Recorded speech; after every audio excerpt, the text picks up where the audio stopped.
Bienvenidos de nuevo a todos. Soy Pascal Lotaz, profesor asociado en la Universidad de Kioto. Hoy me acompaña de nuevo el Dr. Michael Brenner, profesor emérito de Asuntos Internacionales en la Universidad de Pittsburgh. Michael, bienvenido de nuevo al canal.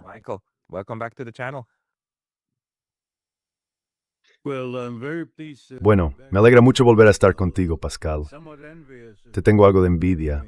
Vives en Japón y pronto podrás disfrutar de los cerezos en flor. Aquí en Texas no tenemos de eso.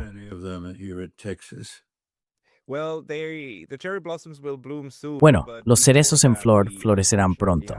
Pero antes de eso, lamentablemente hemos tenido esta tragedia con Irán. Y por tragedia me refiero a una violación abierta del derecho internacional y a una guerra de agresión por parte de Estados Unidos. Tú y yo hablamos de esto antes. Me diste un excelente resumen de la historia del movimiento neoconservador. Parece que los neoconservadores han vuelto a imponerse en Estados Unidos. ¿Podrías darme tu análisis de Thithit as Rems por esta guerra y cuál tu opinión sobre su lanche? What your analysis of the situation is. Look, there are some cardinal truths. Mira, hay algunas verdades fundamentales que por desgracia quedan oscurecidas en esta cacofonía de voces tanto habladas como escritas, que se centran en su mayoría en detalles inmediatos o en especulaciones ociosas. Creo que lo primero que hay que decir es que Estados Unidos, bajo Donald Trump, no ha alterado realmente la dirección fundamental de su política exterior. Lo que ha hecho es cambiar el modo, haciéndolo más audaz, más dispuesto a asumir riesgos, más agresivo y con un énfasis aún mayor en los medios coercitivos, ya sean militares, como está ocurriendo ahora en Irán, o comerciales y financieros. Su gran guerra arancelaria contra todos los socios comerciales comenzó, ¿cuándo fue? A los 45 días de asumir el cargo.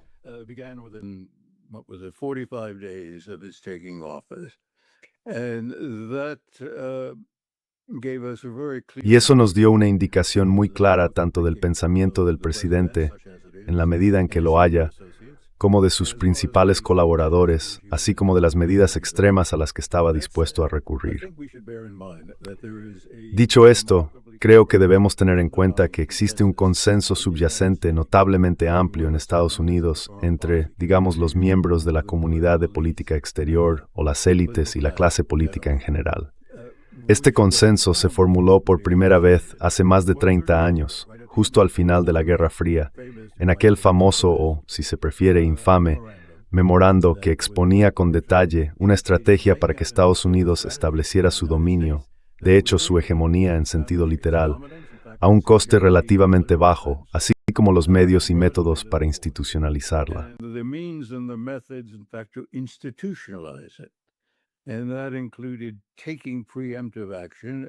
Y eso incluía tomar medidas preventivas contra cualquier otra potencia, cualquier otro estado que uno pudiera siquiera imaginar adquiriendo la fuerza suficiente para desafiar a Estados Unidos. Y esto era global. Se expresaba en una frase utilizada por el Pentágono en varios documentos estratégicos que hablaba de mantener la dominancia en la escalada en cada región del mundo, lo que significaba no solo una dominancia militar literal, sino que las opiniones e intereses estadounidenses debían prevalecer allí donde se identificaran como tales. Ahora bien, ese documento de 1992, en efecto, expresaba opiniones que compartían relativamente pocas personas.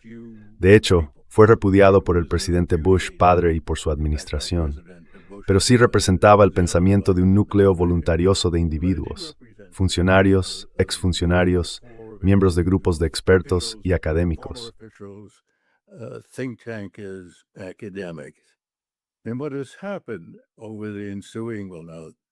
Y lo que ha ocurrido durante los siguientes, ya 35 años, pero creo que el diálogo que tuvimos antes explicó exactamente cuándo y por qué en su momento, es que los preceptos y las suposiciones esenciales de aquel memorando de Wolfowitz, fue Paul Wolfowitz quien lo redactó, se cristalizaron y se convirtieron en la visión fundacional y consensuada del americanismo o de la élite política estadounidense a causa del 11S. El 11S tuvo efectos muy básicos, serios y duraderos. En primer lugar, expuso por primera vez, quizá desde Pearl Harbor si se quiere, la vulnerabilidad estadounidense, en un momento en que se creía casi universalmente que Estados Unidos había adquirido una especie de invulnerabilidad con el colapso de la Unión Soviética.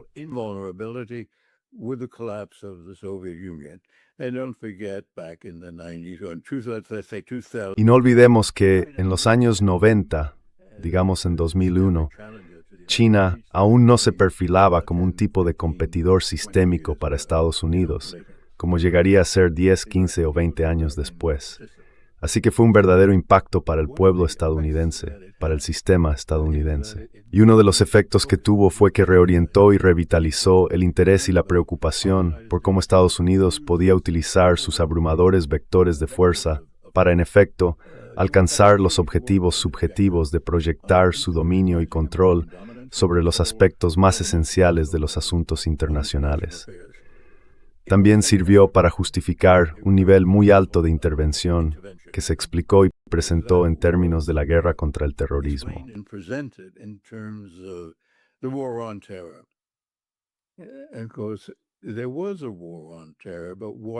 Por supuesto, hubo una guerra contra el terrorismo, pero lo que debería haber sido, en la práctica, una serie de misiones y operaciones policiales y de inteligencia, se convirtió, en cambio, en una justificación para que Estados Unidos mostrara su fuerza en las regiones que le interesaban. Y así fue como llegamos a la guerra de Irak, como todos sabemos. Quiero decir, aquello se basó en un conjunto burdo de mentiras. Saddam no tuvo absolutamente con el 11S. De hecho, los grupos yihadistas eran sus enemigos acérrimos, y él y Osama Bin Laden mantenían una relacional profundamente hostil.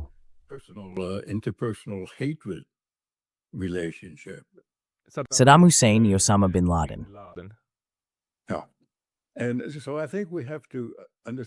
Sí, y por eso creo que tenemos que entender este trasfondo y el contexto que generó.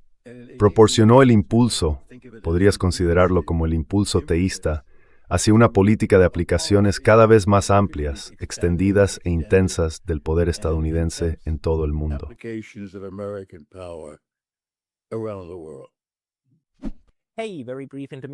Oye, una breve pausa porque me banearon recientemente de YouTube. Y aunque ya he vuelto, esto podría volver a pasar en cualquier momento. Así que por favor, considera suscribirte no solo aquí, sino también a mi lista de correo en Substack. Es pascalotaz.substack.com. El enlace está en la descripción de abajo. Y ahora, volvamos al video. Don't forget who was under Barack Obama.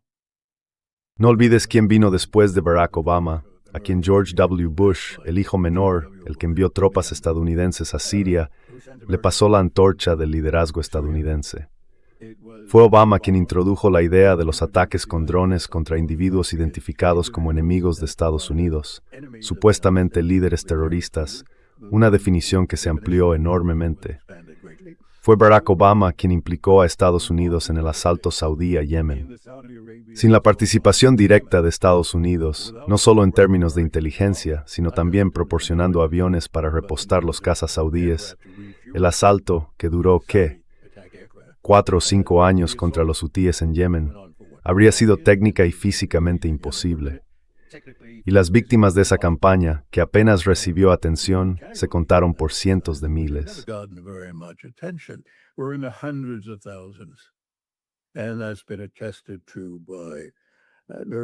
Y eso ha sido confirmado por diversas agencias independientes, organizaciones, las Naciones Unidas y otros.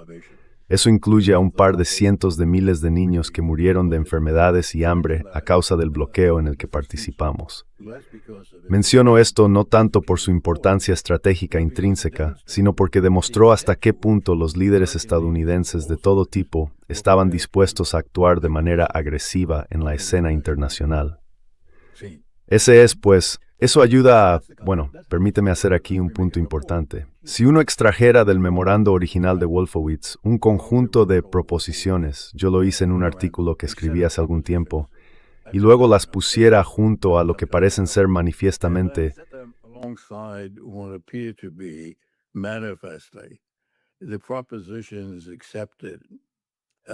la proposición es aceptada, manifiestamente pero de forma implícita, por Donald Trump, porque Donald Trump es incapaz de elaborar una doctrina o de organizar sus pensamientos de manera coherente. Pero si se enfrentara un conjunto de proposiciones básicas con las otras, serían idénticas. Por eso todas las opiniones optimistas expresadas cuando irrumpió en la escena en 2017 y luego de nuevo cuando regresó al cargo hace un año, sobre que Trump se oponía al intervencionismo del Estado profundo, que había en él una veta de consideración y que quería presentarse como pacificador y así sucesivamente, nunca se basaron en ningún fundamento sólido ni en evidencia alguna, salvo por unas pocas observaciones retóricas que hizo durante la campaña, que la gente tomó al pie de la letra, aunque eran contrarias a todo lo que el hombre había hecho. Buys Itzilierin's personalidad a largo Wordsworth. over the course of a lifetime. Yes, the And that's the background. It's also the Y ese es el trasfondo. También es el contexto, lo que explica la pasividad con la que la clase política estadounidense y los medios han reaccionado o no han reaccionado ante los movimientos cada vez más, digamos, agresivos de Trump, o que han tenido lugar mientras nos alineábamos en un corto periodo de 13 meses. Y subrayemos y destaquemos la extremidad de esas acciones, ¿de acuerdo? Algunas comenzaron bajo Biden, otras fueron iniciadas por el propio Trump.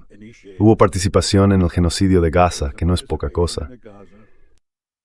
genocide. No small thing. Sí, There's the commercial war. Hubo una guerra comercial contra todo el mundo, una guerra de aranceles contra todos, desde Lesoto hasta China, que no solo fue mal concebida, sino que ni siquiera se pensó a fondo. Fue impulsiva. It was impulsive. correcto. It came out. Surgió de las entrañas de Trump y de las mentes retorcidas de algunos de sus asesores, como el señor Basin, Navarro y unos pocos más. Y luego hemos seguido a un ritmo acelerado. El Anschluss en Venezuela, la guerra económica total contra Cuba, el fallido intento de apropiarse de Groenlandia, y en cuanto a Ucrania, pese a toda la fanfarria y la difusión sobre la supuesta inclinación de Trump a mediar por la paz. ¿Cómo se puede mediar por la paz, por cierto, cuando en realidad eres uno de los protagonistas? In which you, in effect, are one of the protagonists, right? Sí, But as has been shown, Trump was Pero como se ha demostrado, Trump no quiso ni pudo hacer las cosas más elementales necesarias para llegar a unos términos de acuerdo que satisficieran mínimamente las preocupaciones e intereses expuestos por los rusos y reiterados en numerosas ocasiones. Por ejemplo, en su forma más coherente y concisa, por Vladimir Putin en su discurso del 14 de junio de 2024. Ahora bien, ninguna de estas acciones o declaraciones belicosas provocó una oposición seria en Estados Unidos, en ningún nivel. Y esto refleja dos cosas. La primera, como dijimos hace un momento, es el hecho de que los principios fundamentales que la sustentaban, aunque no fueran visibles a través de la niebla de la retórica de Trump, eran compartidos por casi toda la clase política estadounidense. Así que los fundamentos estaban establecidos y aceptados. Y eso, por supuesto, también se aplicaba a los medios de comunicación. and that, of course, held for the media as well. And a second factor, which explains all of Y el segundo factor, que explica cómo todas estas cosas pudieron hacerse sin provocar realmente mucho debate o siquiera una discusión seria, fue la capacidad de Trump para intimidar a las partes complacientes, ya fueran aliados en Europa, la débil oposición política, el Partido Demócrata que compartía, como ya he dicho, la mayoría de los objetivos y propósitos que Trump perseguía, y desde luego los medios de comunicación, que han aceptado casi todo lo que ha hecho. Eso nos lleva al momento actual y al ataque contra Irán, ¿verdad? Apenas hay un periódico, y mucho menos una redacción de televisión, que no haya de una forma u otra cedido ante el presidente, y en la mayoría de los casos, no solo en la mayoría, sino en una gran mayoría de los casos, lo haya tratado como algo que debía hacerse y que esperamos que tenga éxito. had to be done, and we hope that it's going to succeed. Now there is some criticism. Ahora hay algunas críticas porque esta acción no es lo suficientemente popular entre el público estadounidense. El 67% de los estadounidenses se oponía al ataque a Irán. Esa cifra ha bajado ahora a alrededor del 60%, un fenómeno muy leve de cerrar filas en torno a la bandera. Así que los oponentes políticos vieron ahí una oportunidad y una ventaja. Por esa razón, principalmente aunque algunos sí tenían preocupaciones genuinas sobre los peligros y riesgos de la guerra, eso animó a los políticos a expresar críticas. Ya sabes, es una explicación bastante, podrías decir, cínica, pero creo que aporta buena parte de las pruebas, buena parte de la explicación. Me he extendido un poco, Pascal, por lo que te pido disculpas, y quizá ahora podamos empezar a acotar esto y centrarnos en lo que está ocurriendo en Irán bajo el dominio persa.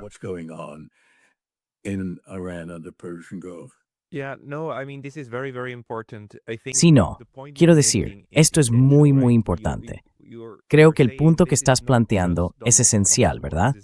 Estás diciendo que esta no es solo la guerra de Donald Trump. No es la acción de un solo hombre. Es el resultado de muchísimas décadas de un acuerdo constante en materia de política exterior dentro de los círculos de élite de la política exterior estadounidense, el Club de la Política Exterior de Estados Unidos, ¿verdad? No se trata solo de un presidente loco que ahora utiliza poderes extraordinarios, aunque también tiende a pasar por alto la Constitución y demás. Y este caso en particular es único. Forma parte de una serie de acciones que no solo se habían previsto, sino también planificado, y encaja perfectamente con el patrón. Entonces, puedes decirme, porque ya sabes, actualmente hay dos grandes corrientes de pensamiento al respecto.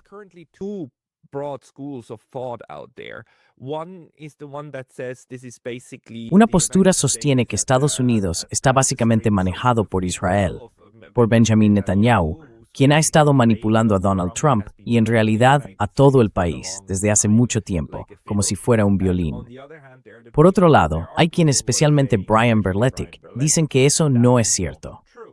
Argumentan que Estados Unidos está utilizando a Israel como una excusa conveniente para aplicar precisamente eso, para implementar la doctrina Wolfowitz, llevar a cabo lo que proviene de la corporación Rand y así sucesivamente, con el fin de perseguir esta estrategia hegemónica. Desde esa perspectiva, Israel es simplemente la pieza clave de uno de 3 o 4 escenarios. En este caso, por supuesto, Oriente Medio o Asia Occidental. ¿Cuál de estas corrientes crees que es la más acertada?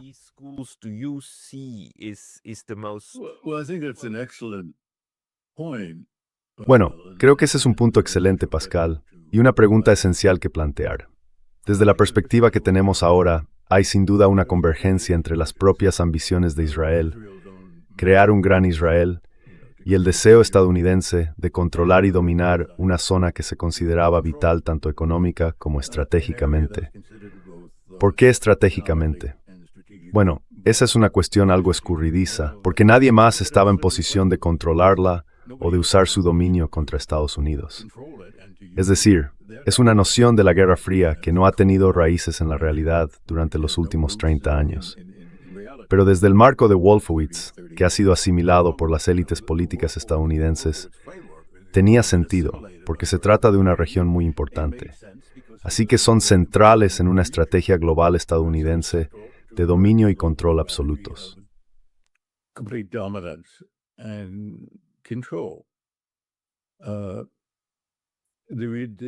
La relación perversa entre Israel y Estados Unidos, entre las élites israelíes y las élites estadounidenses, la fuerza del lobby israelí en Estados Unidos, las relaciones personales entre Netanyahu y Trump, todo ello tenía un matiz muy particular. Y es bastante importante en el panorama general, pero creo que en el fondo esa relación se basaba en una convergencia, como dije, de las ambiciones de ambas partes. Ambos países estaban dirigidos por personas muy voluntariosas que tenían una visión grandiosa e inflada de sus metas, ambiciones y objetivos. Y en el caso de Trump existía una especie de optimismo primitivo según el cual todo lo que él deseara podía lograrlo.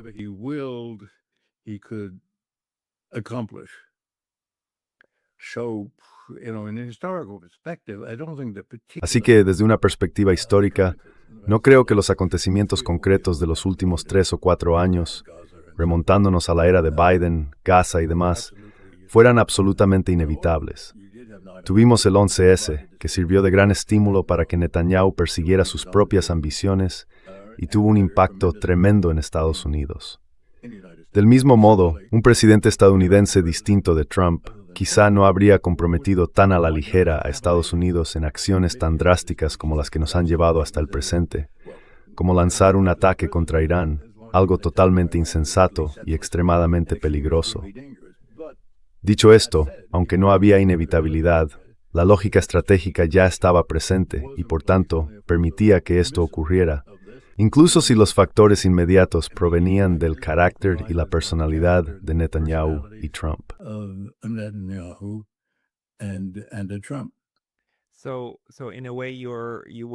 Así que, en cierto modo, se podría decir que los objetivos de estas dos entidades, Israel y Estados Unidos, son diferentes, pero los medios son los mismos. Por lo tanto, crean una especie de simbiosis, muy parecida a la que existe entre los sionistas judíos y los sionistas cristianos, que tienen metas distintas en mente. Los sionistas judíos quieren el dominio judío sobre los demás, mientras que los sionistas cristianos buscan el Armagedón, donde los judíos van al infierno y los cristianos al cielo. Objetivos diferentes, pero alcanzados por los mismos medios.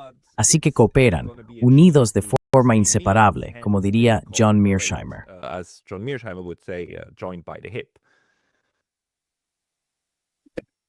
Sí, quiero decir, eso es cierto. Quiero decir, estos son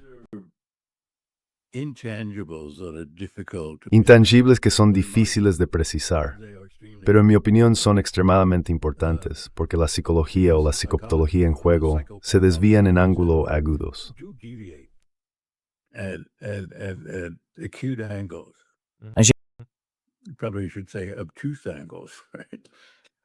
Probablemente debería decir ángulos obtusos, ¿verdad? Según la práctica histórica habitual, según las normas del comportamiento internacional, solo los locos, los regímenes dementes, han seguido el camino que han tomado Netanyahu y Trump.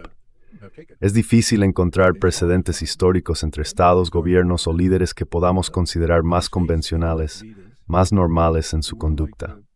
¿Sabes? Siempre es peligroso adentrarse en la psicología de los individuos e intentar explicar grandes acontecimientos únicamente en esos términos, pero también es peligroso ignorarlo.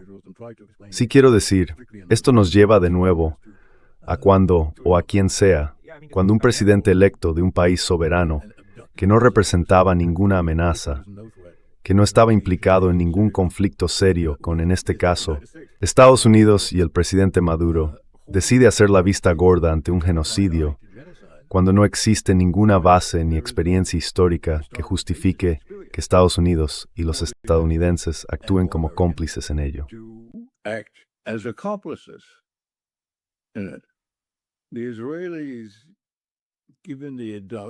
Los israelíes, dada su historia y el adoctrinamiento que han recibido en la escuela y en otros ámbitos, viven en un entorno sociopsicológico y político diferente al de Estados Unidos. Al fin y al cabo, esas pasiones primordiales no existen en Estados Unidos. Incluso entre las poblaciones judías modernas, que en su mayoría apoyaron a Israel y al lobby israelí sionista, la mayoría de los judíos estadounidenses son seculares y, desde luego, no estaban inflamados por ese tipo de pasiones.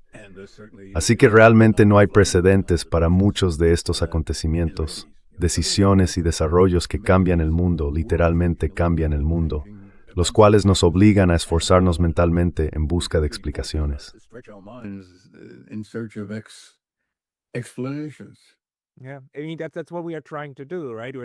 Sí, quiero decir, eso es lo que estamos intentando hacer, ¿no? Estamos intentando comprender los mecanismos a través de los cuales se han producido estas atrocidades en las últimas décadas, ¿verdad? Estas guerras a gran escala, y no solo las guerras, sino también, no lo olvidemos, un estudio reciente de The Lancet mostró que las sanciones de Estados Unidos y la Unión Europea matan a 500,000 de personas cada año. 500,000 de personas mueren solo a causa de las sanciones.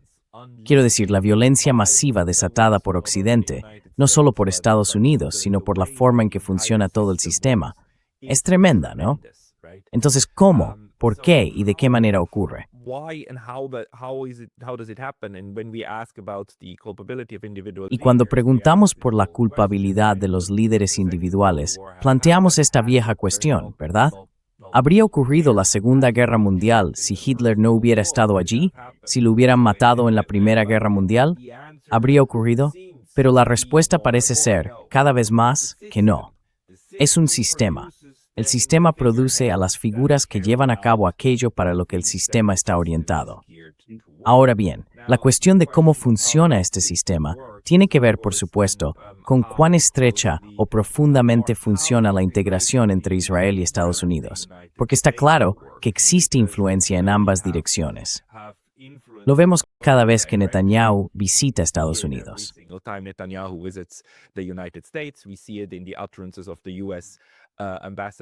Lo vemos en las declaraciones del embajador de Estados Unidos en Israel, que además es un firme sionista cristiano. Así que la pregunta es, ¿qué tipo de marco resulta más útil para entender esto? Anteriormente, alguien me argumentó, o llegamos a la conclusión, que Israel podría entenderse mejor como una versión sin ataduras de Estados Unidos, sin las restricciones de la Constitución. Esto permite la implementación de cosas que de otro modo no serían posibles. De ahí la sinergia entre ambas entidades y también la integración política a través del lobby y otros mecanismos. ¿Cómo intentas comprender esta interacción?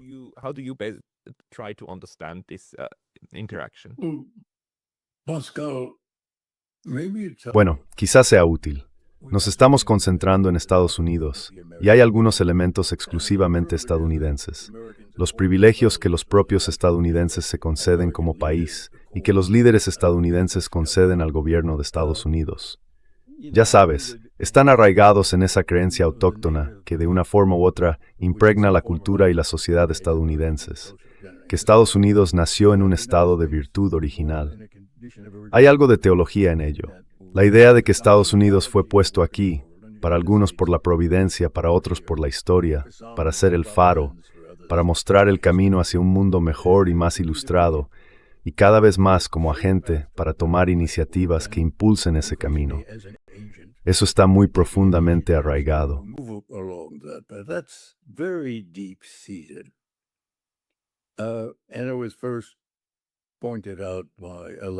Fue señalado por primera vez por Alexis de Tocqueville hace casi 200 años. Y quiero decir, Estados Unidos como país tiene otras dos características históricas distintivas. Una no tan distintiva es que siempre tuvo la ambición de expandirse, el destino manifiesto. Después de todo, Estados Unidos inició una guerra con México, una guerra de agresión destinada a apoderarse de vastos territorios mexicanos. Empezamos con mentiras y tergiversaciones, la guerra hispano-estadounidense, que nos llevó a territorios coloniales tan lejanos como Filipinas. Piénsalo, ¿qué habrían pensado los padres fundadores finales de Estados Unidos sobre una empresa así? Pero ahí está, es un cierto patrón histórico. La segunda cosa, exclusivamente estadounidense, es que Estados Unidos nunca fue ocupado ni sufrió los estragos de la guerra. Sí. Sufrió bajas, la Primera Guerra Mundial, la Segunda Guerra Mundial, pérdidas considerables en Corea, unas 50,000, y en Vietnam, alrededor de 60,000. Pero nunca sufrió ese tipo de humillación. Y precisamente el tipo de sufrimiento que casi todos los demás países del mundo padecen, junto con la creencia estadounidense de que puede emprender y tener éxito en empresas que nadie más puede ni siquiera contemplar. Pero ampliemos el enfoque y consideremos a los aliados de Estados Unidos, el occidente colectivo, lo que incluye a Europa, Francia, Australia, Nueva Zelanda, Canadá, y los aliados prácticos y pragmáticos de Occidente, como Japón y Corea del Sur. Hay algunos rasgos que comparten. Recordemos que después de nuestros años de COVID y hasta el día de hoy, los gobiernos y las sociedades europeas han respaldado las atrocidades de los israelíes en Gaza y en toda Palestina ocupada.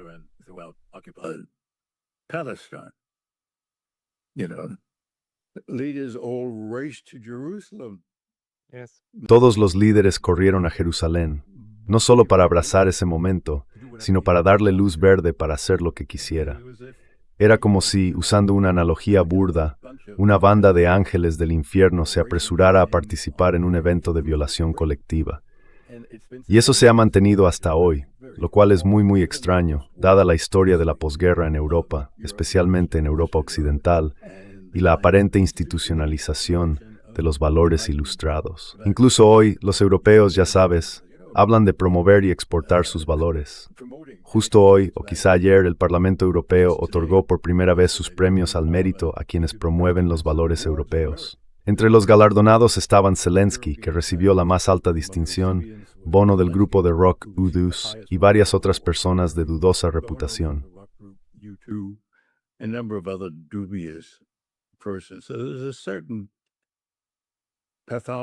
Así que hay una cierta patología aquí, una cierta desviación de lo que entendíamos sobre la Europa de posguerra, que debe situarse junto a la psicopatología y el comportamiento psicopático de Estados Unidos.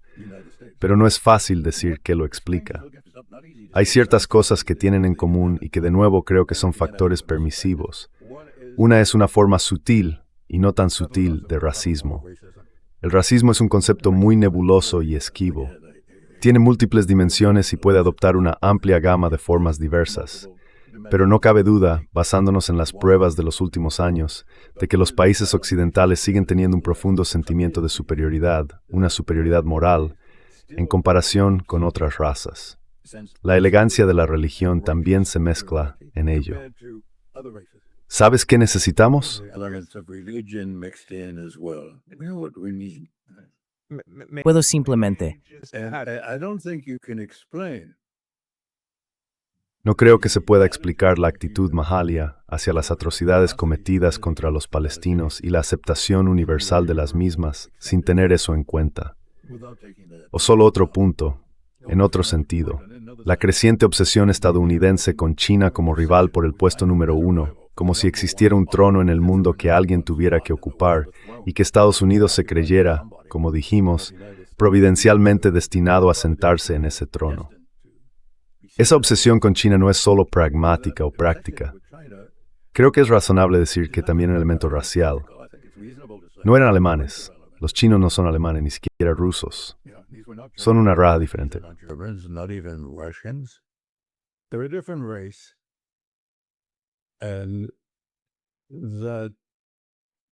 Y eso, de forma subconsciente para la mayoría y consciente para algunos, da un matiz particular a la hostilidad hacia China, que no ha hecho nada para provocar a Estados Unidos o a Occidente, mientras que nosotros sí hemos hecho mucho para provocarlos.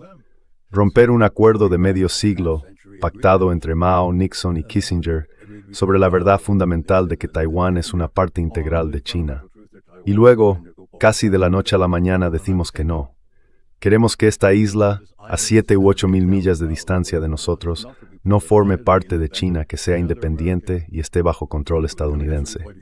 Quiero decir, eso es realmente extraordinario. Lo es.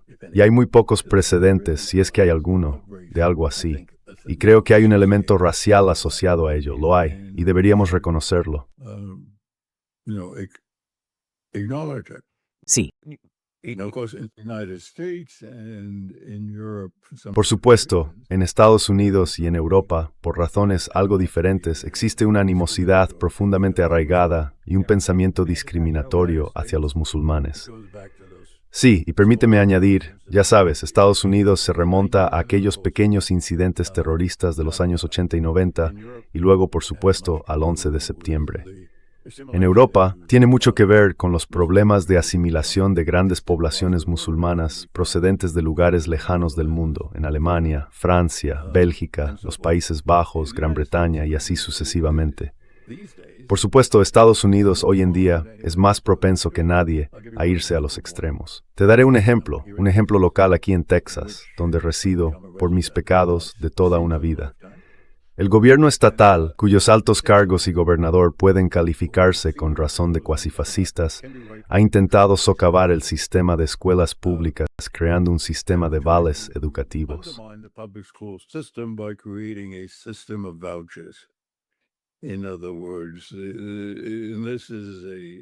otras palabras, esto es una derivación del movimiento de las escuelas concertadas y privadas. Podemos adentrarnos en ese terreno. En cualquier caso, el sistema de vales significa que cualquier familia puede tomar parte del dinero público y usarlo para pagar la matrícula en una escuela privada, en cualquier sistema escolar, sin importar cuál.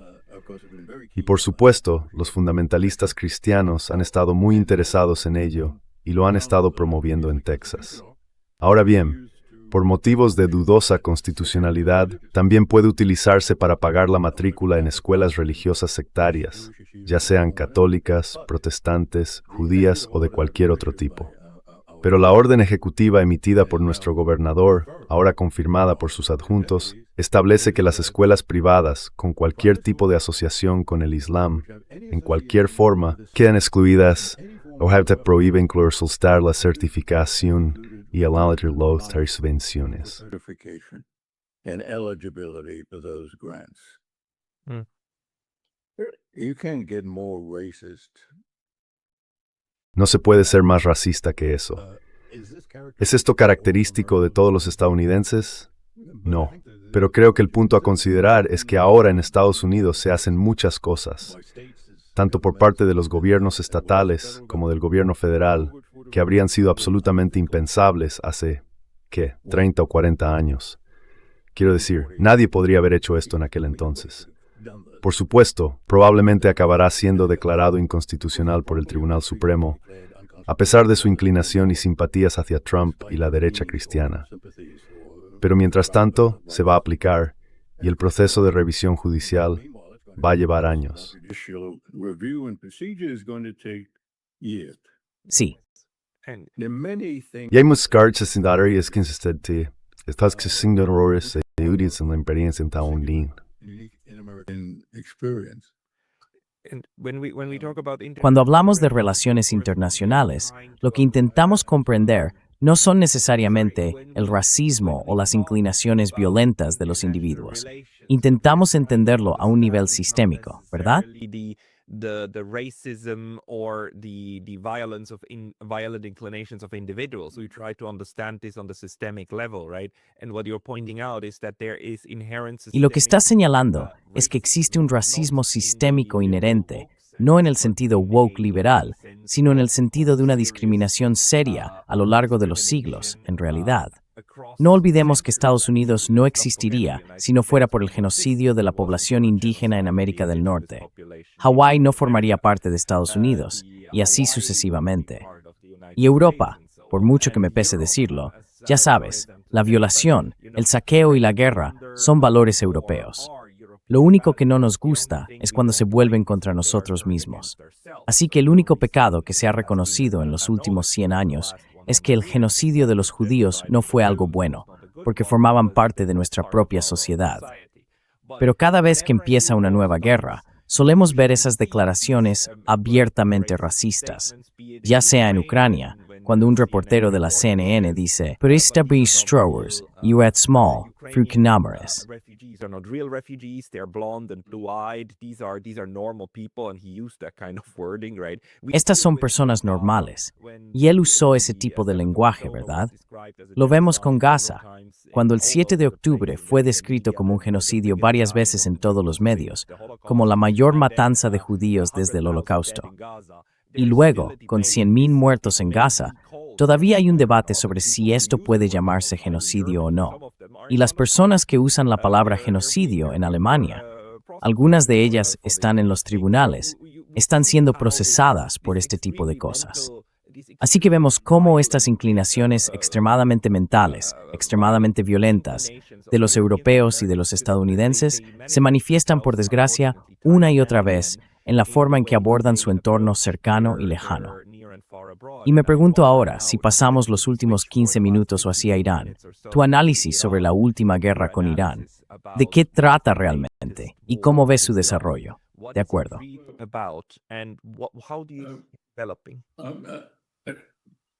I'm going to climb out on a limb and suggest Voy a aventurarme y sugerir una explicación o un factor adicional y relacionado que esté actuando aquí. ¿Sabes? ¿Por qué es la pregunta que has planteado y que hemos estado discutiendo? ¿Por qué es inconcebible que un presidente estadounidense hubiera lanzado un ataque contra Irán? ¿Cómo es inconcebible que un país como Estados Unidos, y dejemos Europa a un lado por un momento, se volviera cómplice de un genocidio moderno? Estas cosas no podrían haber ocurrido, no habrían ocurrido hace 30, 40 o 50 años. ¿Quién habría pensado que, bueno, volviendo a Europa, los europeos occidentales seguirían un camino trazado primero por Hitler, declarando a los ucranianos arios honorarios y colaborando con los nazis ucranianos del tipo de bandera, ¿verdad?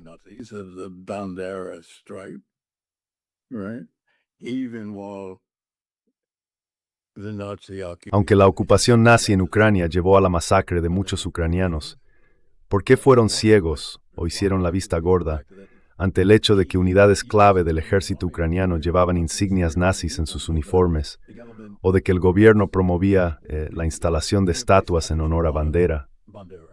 Y luego que el Parlamento Europeo declarara que Zelensky, quien en efecto ha sido, como decirlo, domesticado por esos elementos de extrema derecha, es una figura simbólica que representa los valores europeos.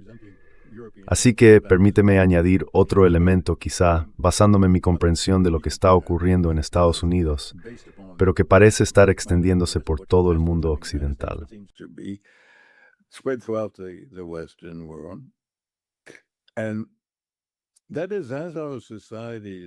Y eso es, a medida que nuestras sociedades han progresado, han debilitado sus lazos y perdido sus anclajes morales y económicos. En parte se debe al hecho de que nos hemos convertido en culturas del nihilismo. Sabes, en una sociedad nihilista, todo tipo de normas, reglas formales, informales, hábitos, en otras palabras, todo el conjunto de elementos que crean un superyo colectivo, han disminuido enormemente su influencia sobre el comportamiento individual. Creo que ese es claramente el caso en Estados Unidos. Casi todo está permitido y se puede justificar prácticamente cualquier cosa ante uno mismo o ante los demás, porque en términos del yo supremo, del ego supremo, ya no quedan límites.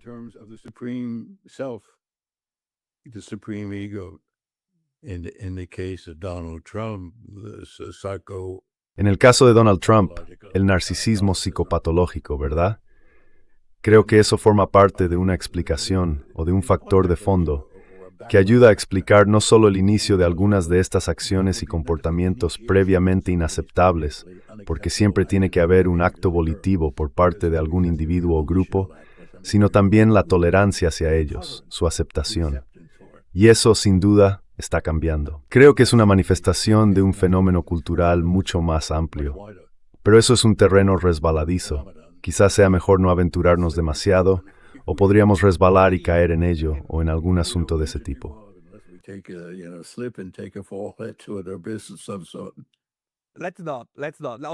No lo hagamos. No lo hagamos. Dejemos el abismo para otra discusión. Solo en los últimos minutos, tu evaluación de cómo Estados Unidos está afrontando su guerra con Irán y cómo crees que Irán la está afrontando desde su lado.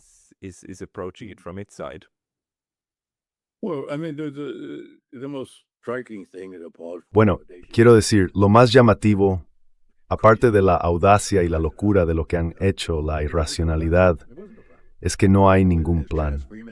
No había un plan. Como señala Chas Freeman, basándose en su amplia experiencia y en el trabajo académico y de investigación que ha realizado sobre la toma de decisiones, si vas a comportarte de manera lógica y razonable como jefe de un gobierno o de un estado, y especialmente si lo que estás considerando es la posibilidad de ir a la guerra, empiezas por establecer tus objetivos. Hay múltiples objetivos, ¿y cuál es la escala de prioridades?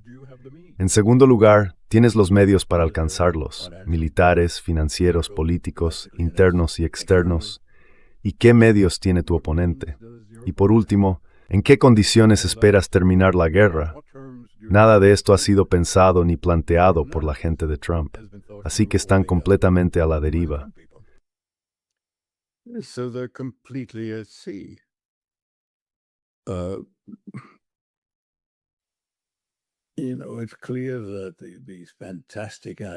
Sabes, está claro que esas ideas fantásticas sobre los iraníes levantándose contra el régimen islámico siempre fueron absurdas, y cualquiera que supiera algo sobre Irán se daba cuenta de ello.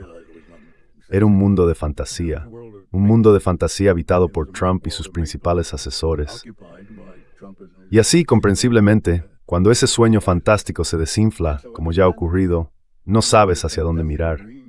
La gente dice ahora que Trump querría una vía de escape. Pero, quiero decir, Trump ni siquiera estará seguro de querer hacer algo para evitar la guerra, porque está pagando todos los precios en términos de popularidad, de elecciones y demás.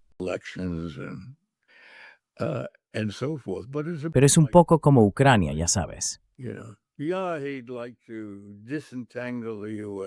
Sí, le gustaría desvincular a Estados Unidos, pero no está dispuesto a hacer ningún tipo de concesión que se perciba ampliamente como un fracaso para el país y como una pérdida personal.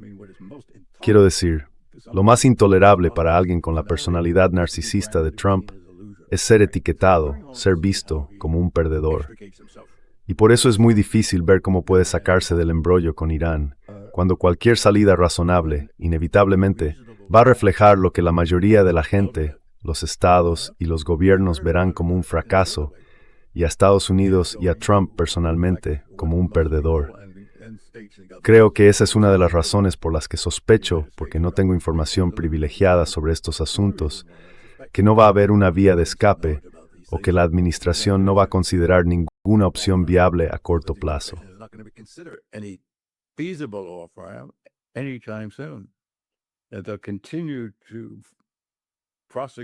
Que continuarán librando la guerra por un medio u otro, sin excluir siquiera la posibilidad de enviar tropas terrestres, no para ocupar Irán, porque eso no se puede hacer, sino quizá con la idea poco práctica de tomar la costa y abrir el estrecho de Hormuz y demás, con tropas estadounidenses, infantería y marines.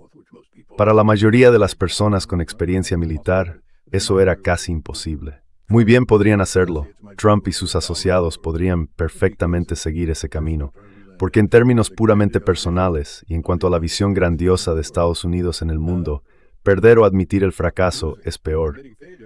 Así que no veo motivo alguno para un optimismo, ni siquiera moderado o condicionado. Sabes, cuando una sociedad o una camarilla gobernante o lo que sea empieza a desmoronarse, y cuando sus actitudes, emociones y pensamientos, en mezclan kloftalen, comienzan a perder bauen y skim regrade, el wingum responsible. Cualquier cosa. Y creo que en lo que respecta a Israel, no es imposible que consideren al menos la posibilidad de usar armas nucleares. O lo que podrían hacer es que, si las cosas siguen yendo mal, y en Washington, Trump empezara a tomarse en serio la idea de intentar desvincularse, entonces Netanyahu iría a Mar-a-Lago y le diría a Trump, oye, mira, no podemos aceptar eso, y usaremos armas nucleares si es necesario, a menos que te comprometas por completo y estés dispuesto a escalar en la guerra. No sé cómo reaccionaría. Y eso deja de lado la posibilidad de que Netanyahu pudiera estar en posición de chantajear a Trump con esas cintas de Epstein, porque Epstein grabó a todo el mundo. Y sin duda, hay guardadas en algún lugar cintas de video que implican a Trump. Y dado que toda la aventura de Epstein fue una creación del Mossad, no cabe duda de que algunas de ellas, al menos, están en una bóveda en Israel. Ahora bien, no estoy diciendo que eso sea definitivamente y es un ejemplo muy real.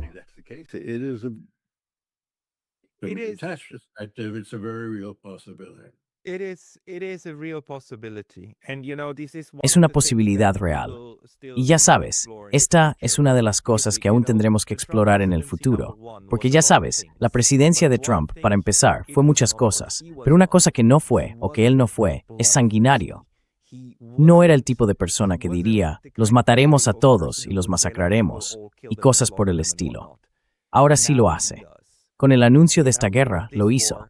Y este cambio de actitud, para mí, es una de las cosas que podrían explicarse por un chantaje directo. Pero todo esto es especulación. Michael, ya nos estamos acercando a la hora, así que me gustaría darte las gracias por todas las explicaciones.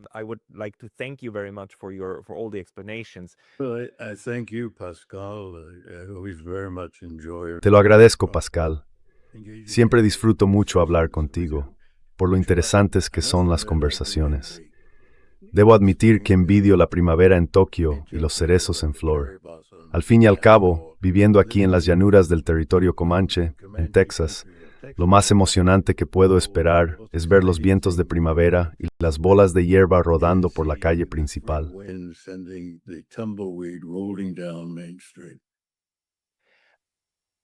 We talked about tumbleweed before. Hablamos antes del cardo rodante, y sigo imaginándolo como algo tranquilo, pero quizá tenga una imagen demasiado romántica del cardo rodante. Te enviaré fotos de los cerezos en flor cuando florezcan. Michael Brenner, muchas gracias por tu tiempo hoy.